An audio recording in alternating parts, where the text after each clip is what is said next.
2 Chronicles Chapter 33. Manasseh was 12 years old when he became king, and he reigned in Jerusalem 55 years. He did evil in the eyes of the Lord, following the detestable practices of the nations the Lord had driven out before the Israelites. He rebuilt the high places his father Hezekiah had demolished. He also erected altars to the Baals and made Asherah poles. He bowed down to all the starry hosts and worshipped them. He built altars in the temple of the Lord, of which the Lord had said, "My name will remain in Jerusalem forever." In both courts of the temple of the Lord, he built altars to all the starry hosts. He sacrificed his sons in the fire in the Valley of Ben Hinnom, practiced sorcery, divination, and witchcraft, and consulted mediums and spiritists. He did much evil in the eyes of the Lord, provoking him to anger. He took the carved image he had made and put it in God's temple, of which God had said to David and to his son Solomon, "In this temple and in Jerusalem, which I have chosen out of all the tribes of Israel, I will put my name forever.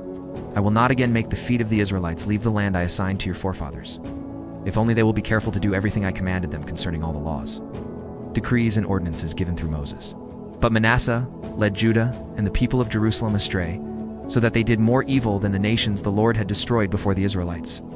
The Lord spoke to Manasseh and his people, but they paid no attention.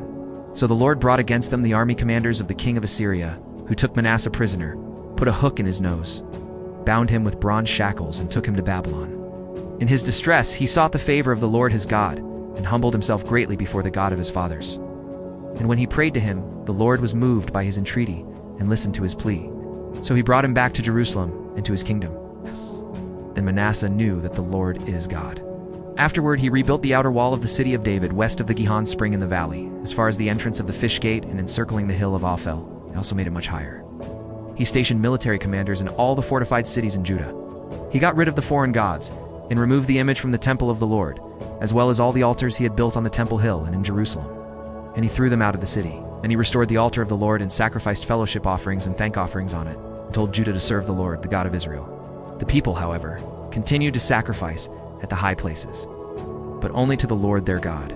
The other events of Manasseh's reign, including his prayer to his God and the words the seers spoke to him in the name of the Lord, the God of Israel, are written in the annals of the kings of Israel. His prayer and how God was moved by his entreaty, as well as all his sins and unfaithfulness, and the sites where he built high places and set up Asherah poles and idols before he humbled himself fall, are written in the records of the seers. Manasseh rested with his fathers and was buried in his palace, and Amon his son succeeded him as king. Amon was 22 years old when he became king, and he reigned in Jerusalem 2 years.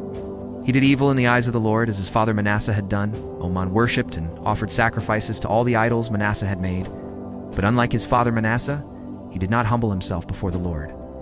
Amon increased his guilt. Amon's officials conspired against him and assassinated him in his palace.